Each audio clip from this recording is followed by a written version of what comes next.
আমরা সাধারণ মানুষ স্বাস্থ্য সম্পর্কে হয়তো তেমন ভাবে এখনো সচেতন হয়ে উঠতে পারিনি। আমরা নিজেদের ডাক্তারিটা বেশিরভাগ সময় নিজেরাই করে থাকি। কিন্তু শুনেছি অ্যাকর্ডিং টু হু আমাদের অ্যাটলিস্ট বছরে একবার ফুল বডি চেক আপ করানো উচিত। তো সেটার প্রয়োজনীয়তা কতটা? অবশ্যই ফুল বডি চেক আপ বছরে অন্তত একবার করে আমাদের করানো উচিত, কারণ আমরা তাহলে আগে থেকে প্রথমেই রোগটা নির্ণয় করে নিতে পারবো। প্রাথমিকভাবে যদি রোগ শনাক্তকরণ করে নিতে পারি তাহলে আমরা পুরো বুঝতে পারবো যে আমাদের স্বাস্থ্যটা পর্যবেক্ষণ করে, এবং সেই অনুযায়ী আমরা চিকিৎসা করাতে পারবো। যখন আর কি সেই রোগটা জটিল হওয়ার আগেই আমরা চিকিৎসা করালে চিকিৎসার খরচও অনেকটা কম হয়ে যাবে, আমাদের মানসিক শান্তিও থাকবে এবং রোগীরও অনেক তাড়াতাড়ি সুস্থ হয়ে যাবে।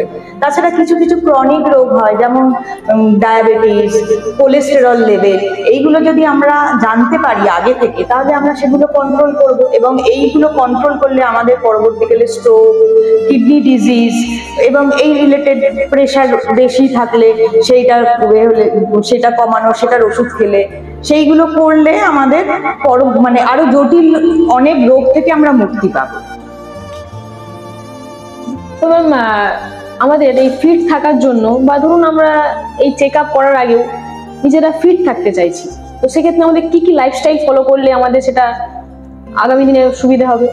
অবশ্যই প্রথমেই বলবো ডায়েটের মধ্যে আমাদের মেনলি পুষ্টিগুণ সমৃদ্ধ সুষম খাবার খেতে হবে। সুষম খাবার বলতে আমরা কি বুঝি, মানে আমাদের খাবারে যেন protein, carbohydrate, fat, vitamin, minerals, green leafy vegetables এইগুলো যেন যথেষ্ট পরিমাণে থাকে। পর্যাপ্ত পরিমাণে জল খেতে হবে, অন্তত দিনে 3 থেকে 4 লিটার জল খেতে হবে। ঘুমাতে হবে, রাত্রিরে 6 থেকে 8 ঘন্টা ঘুম, 6 থেকে 8 ঘন্টা নিশ্চিন্তভাবে ঘুমাতে হবে। আর তাছাড়াও আমাদের অনেক বদ অভ্যাস আছে, ধূমপান, অ্যালকোহল, এইগুলো থেকে বিরত থাকতে হবে, কারণ ধূমপান করলেও ওইরকম কার্বন মনোঅক্সাইডের পরিমাণ বেড়ে যায় লাংসে, তাতেও আমাদের এই সিবিসির চেঞ্জ হয়ে যায়, ব্লাডের রক্তের চেঞ্জ হয়ে যায়, এবং বিভিন্ন ধরনের রোগ, ক্যান্সার থেকে শুরু করে সবকিছুই হয়। আর তাছাড়া প্রতিদিন নিয়মিত একটা রেগুলার এক্সারসাইজের মধ্যে থাকতে হবে, এবং সর্বোপরি সবশেষে আমাদের ওজনকে নিয়ন্ত্রণে রাখতে হবে।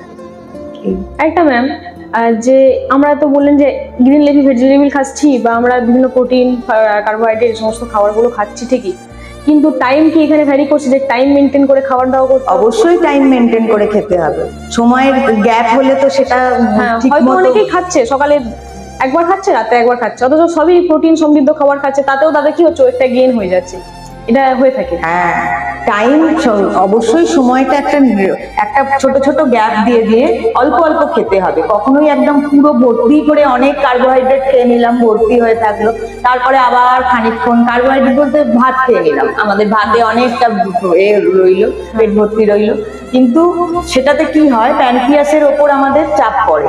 আবার এইতে ডায়াবেটিসের, এই যে আমাদের দেশে এই জন্য ডায়াবেটিসের প্রবণতা এত বেশি। আমাদের অল্প করে খেতে হবে, বারে বারে খেতে হবে, যেন সেটা বাকি আমাদের শরীরে সেটা হজম হয় সেইভাবে, এবং প্যানক্রিয়াসের ওপরও যাতে চাপ না পড়ে। প্লাস ইনসুলিন শুধুমাত্র যে এই জন্যই হয় তাই না, ইনসুলিন রেজিস্ট্যান্সের জন্যও হয় ডায়াবেটিস, কিন্তু তবু আমাদের হাতে যতটুকু রয়েছে আমরা যেন সেই চেষ্টাটুকু করতে পারি। ধন্যবাদ ম্যাম, অসংখ্য ধন্যবাদ আজকে আমার এখানে উপস্থিত হয়ে দর্শকদের উদ্দেশ্যে আপনার মূল্যবান টাইম দেওয়ার জন্য। এখানে শেষ করছি আজকের পর্ব। ধন্যবাদ।